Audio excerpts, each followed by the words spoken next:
দুটা চলকৰ ৰৈখিক সমীকৰণ জোৰ অধ্যায় 3 অনুশীলনী 3.2 4 নম্বৰ প্ৰশ্নৰ আলোচনা কৰিম।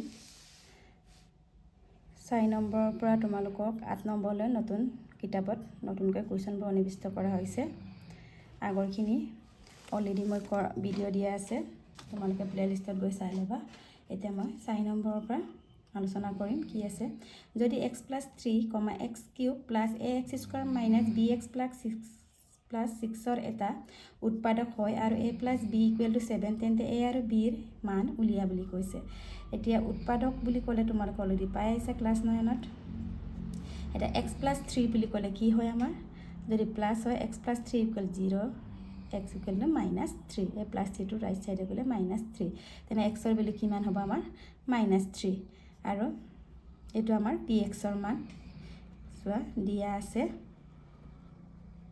px = x³ + ax² - bx + 6। এতিয়া x ৰ ভেলু আমি কিমান পাইছোঁ, -3, ইয়াত বহাই দিম যেহেতু x + 3 হয়। -3 হোল কিউব + a - 3² - b × -3 + 6, আৰু উৎপাদক হোৱাৰ লগে লগে এই px ৰ ভেলু মানে p - 3ৰ মানটো কি হয় আমাৰ 0 হয়, যিহেতু প্ৰশ্নত উৎপাদক বুলি কৈছে। এতিয়া -3³ - -27, -3² কৰিলে +9 হয়, 9 × a 9a, -a +3b + 6। এতিয়া চোৱা 0 -27 + 6, একে একে সংখ্যাখিনি আমি প্লাছ মাইনাছ কৰিম। -27 + 6 কি হয়, -21 + 9a + 3b। আমি এইটো সৰু কৰিব পাৰোঁ, কিয়নো 3ৰে 3 হৰণ যায়, 9ক হৰণ যায়, আকৌ 21ক হৰণ যায়। সৰু কৰিলে আমাৰ সুবিধা হয়। 3ৰে 21ক 7 গ'ল, 3ৰে 9ক হৰণ কৰিলে 3 হ'ল, আকৌ 3ৰে 3 হৰণ কৰিলে 1 হ'ল। ইয়াৰ পৰা তোমালোকে বিৰ মানটো ওলাই থোৱা, +b আছে কাৰণ চিংগুলকৈ আছে, জামেলা নাই। তেনেহ'লে -7 টো 0, -7 টো লেফ্ট ছাইড আনিলে কি হ'ব, প্লাছ হ'ব, আকৌ প্লাছটো কি হয়গৈ -3a। এইটো তোমালোকে ইকুৱেশ্যন নম্বৰ 1 বুলি দিয়া। আকৌ কি দিয়া আছে তোমালোকৰ প্ৰশ্নত, দিয়া আছে a + b = 7 দিয়া আছে। অলৰেডি আমি বিৰ মান ওলাই থ'লোঁ, এইটো 0 হয় দেই। বিৰ মান কি, a + বিৰ মান আমাৰ 7 - 3a, ইয়াত বহাই দিম 7, a - 3a - 2a হ'ল 7, a + 7 এইফালে নিলে -7 - 7 0, আকৌ -2টো 0ৰে হৰণ কৰিলে আমাৰ কি হয় 0 হ'ল। তেনেহ'লে a ৰ ভেলু আমি 0 হ'ল, আৰু a ৰ ভেলু অলৰেডি পালোঁহে আমি। বিৰ মান ওলাব কৈছে আমি 1 নম্বৰ সমীকৰণত বহাই দিলে আমাৰ হয় 1 নং সমীকৰণত a = 0 বহুৱাই পাওঁ। কি আছিলে আমাৰ সমীকৰণটো, 7 - 3a, 7 - 3a ৰ ভেলু 0, তেতিয়া 3 × 0 = 0, তেনেহ'লে b = কিমান থাকিলে আমাৰ 7। এইটোৱে আমাৰ, ভালকৈ চাই লোৱা। এতেকে a = 0, b = 7, এইটোৱে আমাৰ এনচাৰ। এতিয়া নেক্সট প্ৰশ্নটো চাওঁ। তলত উল্লেখ কৰা দুটা চলকযুক্ত ৰৈখিক সমীকৰণ জোৰটোৰ বিবেচনা কৰা। এতিয়া বিকল্পবোৰ পৰা উত্তৰটো বাছি উলিওৱা। দিয়া আছে 2x = y আৰু -5x + 2y - 3 = 0। সমীকৰণ দুটা লেগ দুটা এটা বিন্দুত কটাকটি কৰে। 2 নম্বৰ সমীকৰণ দুটা লেগ দুটা পৰস্পৰ সমান্তৰাল। সমীকৰণৰ লেগ দুটা মিলি যায়। সমীকৰণৰ দুটা এটা অদ্বিতীয় সমাধান আছে। ইয়াত অপশ্যনত a 1 আৰু 2 দুয়োটাই শুদ্ধ, b 1 আৰু 3 দুয়োটাই শুদ্ধ, c হ'লে 2 আৰু 3 দুয়োটাই শুদ্ধ, আৰু d হ'লে 1 আৰু 4 দুয়োটাই শুদ্ধ বুলি কৈছে। এতিয়া আমি এইখিনি জানিবলৈ হ'লে তোমালোকে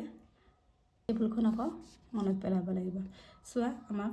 a1/a2 b1/b2 c1/c2 দিয়া আছে। তেতিয়া কি হ'ব, a1/a2 ≠ b1/b2 হ'লে কি হ'ব,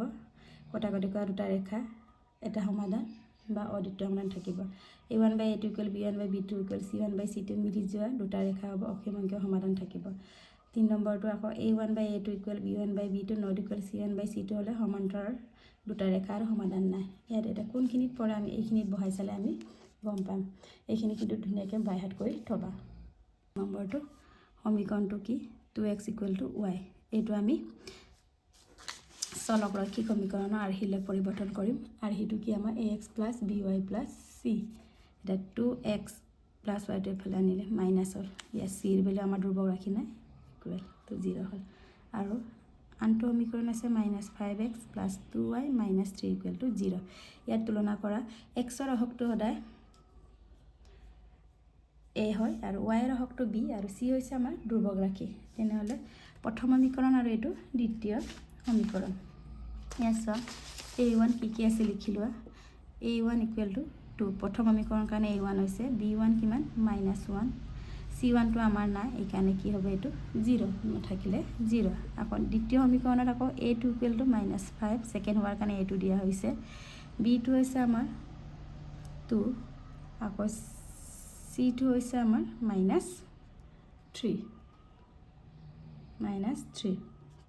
তেনেহ'লে আমাৰ কোনখিনিত পৰিব চোৱা a1/a2 = b1/b2 c1/c2 ইয়াত বহাই চাওঁ মানখিনি এটা বহাম 2/-5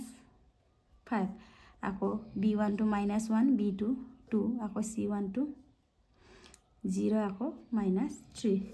ইয়াত চোৱা আমাৰ কোনোটোৱে মিলা নাই প্ৰথমতে আমাৰ নিমিলিলে তেনেহ'লে আমাৰ কোনটোত হ'ল a1/a2 = b1/b2 প্ৰথমটো নিমিলিলে পিছৰটো চোৱা দৰকাৰে নাই আৰু এইটো হ'লে আমাৰ কি হয় এইটো হ'লে আমাৰ চাই লোৱা কি হ'ব চোৱা a1/a2 = b1/b2 পালোঁ কটাকটি কৰা দুটা ৰেখা আৰু এটা অদ্বিতীয় বা এটা সমাধান থাকিব এইটো ইয়াৰ অপশ্যনটো আমি এটা বিচাৰিম এইটো চোৱা কোনটো হ'ব সমীকৰণ মাজতে এটা বিন্দুত কটাকটি কৰে a1 টো হৈছে আৰু আমাৰ কি অদ্বিতীয় সমাধান আছে বুলি পাইছিলোঁ 4 নম্বৰ তেনেহ'লে 1 আৰু 4 টো শুদ্ধ ইয়াত তেন্তে কোনটো অপশ্যনটো আহিলে আমাৰ ডি 1 আৰু 4 দুইটা শুদ্ধ এইটো এতিয়া নেক্সট প্ৰশ্নটো চাওঁ প্ৰশ্ন 6টো চোৱা তলৰ স্তম্ভ a আৰু স্তম্ভ b দিয়াবোৰ মিলোৱা আৰু পিছৰ শুদ্ধ বিকল্পটো বাছি উলিয়াবি কৈছে স্তম্ভ a স্তম্ভ b ইয়াত আছে x - y = 0 এইটো তোমালোকে এটা সমীকৰণ হ'লে যে দুটা চলক ৰাখি আছে যে এইটো দুটা চলকৰ ৰৈখিক সমীকৰণ 2টো বুজায় ইয়াত অপশ্যন 2টো আকৌ 2x - 3y = 5 আৰু x - y = 1 এইখিনি অদ্বিতীয় হ'বনে অসীমংখ্যক হ'বনে কোনো সমাধান নাথাকিবনে এইখিনি আমি সমাধান প্ৰথমে কৰি ল'ব লাগিব 1 নম্বৰটো বা নকৰিলে হয় দুটা চলক বিশিষ্ট ৰৈখিক সমীকৰণ হয় এইটো 2 কিন্তু b আৰু c ডিটো আমি জানিবৰ কাৰণে a1/a2 = b1/b2 = c1/c2 এইখিনি বহাই চালে আমি গম পাম তাৰপৰা অপশ্যনখিনি দিয়া আছে কোনখিনিত পৰে আমি পিছত আলোচনা কৰিম এটা চাই লোৱা সমাধানটো আমি কেনেকৈ কৰোঁ 6 নম্বৰ এইটোতো b টো কৰি চাওঁ কি হৈছে 2x - 3y = 5 আৰু x - y = 1 ইয়াতো মই কৈছিলোঁ x ৰ অহকটো a হয় আৰু y ৰ অহকটো b তেন্তে a1/a2 দুটা সমীকৰণ কাৰণে a1 2 ডাইৰেক্ট লিখিছোঁ ইয়াত 1 আকৌ b1 - 3 b2 - 1 তেনেহ'লে এইটো আমাৰ আকৌ নিমিলিলে 2/1 আৰু 2 = 3 হ'ল এইটো আমাৰ ইকুৱেল নহয় নিমিলে মানে a1/a2 = b1/b2 যদি হয় তেতিয়া কি হয় আমাৰ অদ্বিতীয় সমাধান হয় অদ্বিতীয় সমাধান আৰু অদ্বিতীয় সমাধানটো তোমালোকৰ স্তম্ভ বিৰ 1ত আছে নেক্সট আকৌ চিত চোৱা চিত আছে x + 2y = 6 আৰু 4x + 8y = 24 একেধৰণে আমি কৰিম ইয়াত a1 ৰ 1 হয় a2 ৰ কিমান 4 আকৌ ইয়াত b1 ৰ 2 হয় b2 ৰ কিমান 8 আকৌ C1ৰ 6 আৰু C2ৰ 24 এইটো কিমান হ'ব 2 এইটো 8 4 আকৌ 6 4 1/4 1/4 1/4 মানে ইকুৱেল হয় তিনিটা ইকুৱেল যদি তিনিটা হয় A1/A2 equal B1/B2 equal C1/C2 যদি হয় তেতিয়া কি হয় আমাৰ এইটো মিলি গ'লে অসীম অংকীয় সমাধান থাকে আৰু লেখত মিলি যায় অসীম অংকীয় সমাধান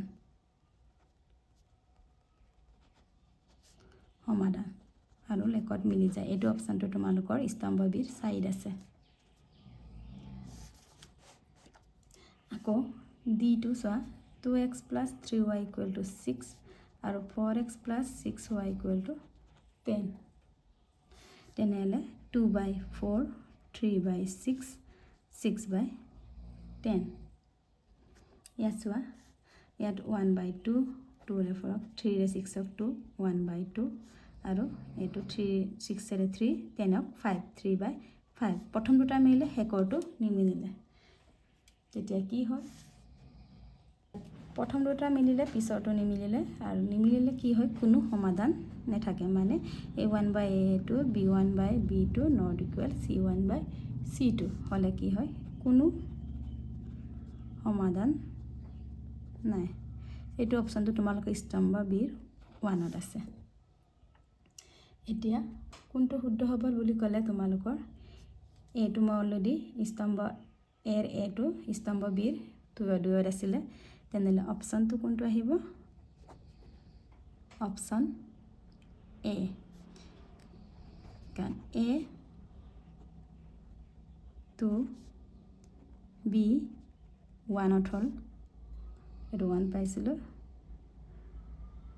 চি 4 ডি 3ত কোনো সমাধান নাই এইটো 3 আছিলে এইটো এনেকৈ তোমালোকে এনেধৰণৰ প্ৰশ্নটো কৰিব লাগিব এতিয়া নেক্সট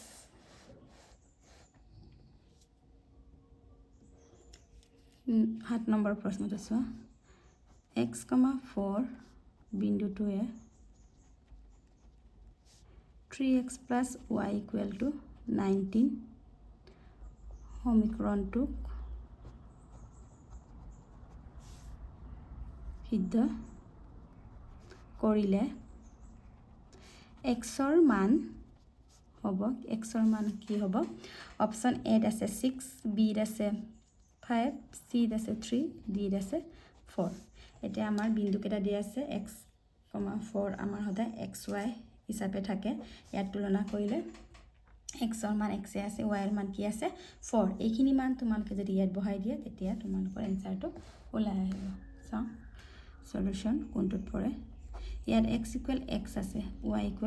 4 আৰু কি দিয়া আছে সমীকৰণটো 3x + y = 19 তেনেহ'লে 3x ৰ ভ্যালু x y ৰ ভ্যালু কি 4 19 3x জাস্ট ক্যালকুলেশন +4 এফালে নিলে ৰাইট সাইড নিলে মাইনাস আৰু 19 - 4 কি হয় 15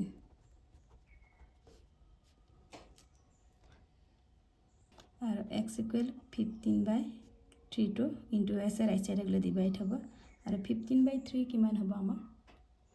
5 তেনেহ'লে অপচন কোনটোত পৰিলে আমাৰ অপচন বি অপচন বিত এনসাৰ এইটো আমাৰ এনসাৰ এতিয়া নেক্সট প্ৰশ্নটো চাও 8 নম্বৰটো দুটা সমীকৰণ 2x + 4y = 10 আৰু kx + 8y = 20 দিয়া আছে k ৰ কি মানৰ বাবে জোৰটোৰ অসীম অংকীয় সমাধান থাকিব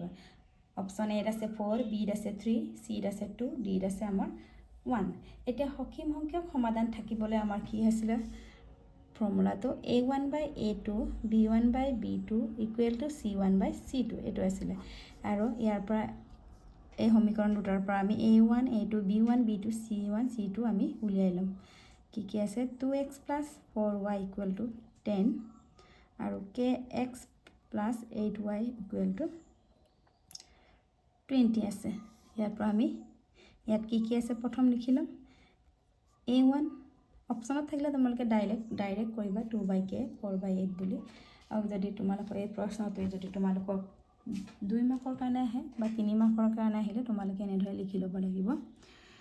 A1 = 2 B1 = 4 এইটো C1 = 10 আকৌ A2 = k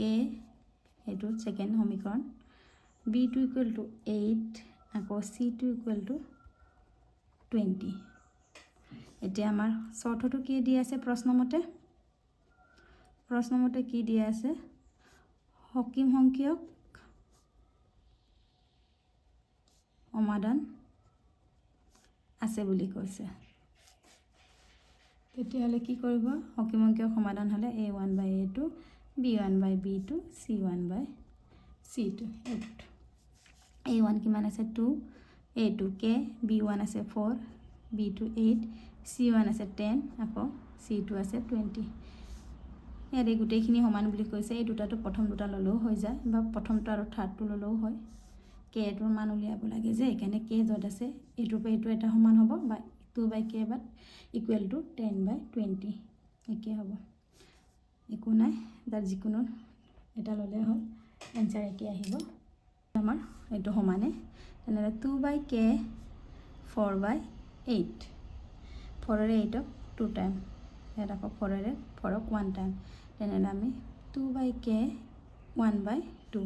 k × 1 k আকৌ 2 2 জাৰ 4 এনসাৰটো আমি কিমান পালোঁ k = 2 এইটোৱে আমাৰ এনসাৰ আৰু অপশ্যন ক'ত আছে আমাৰ এইটো a আছে এইটো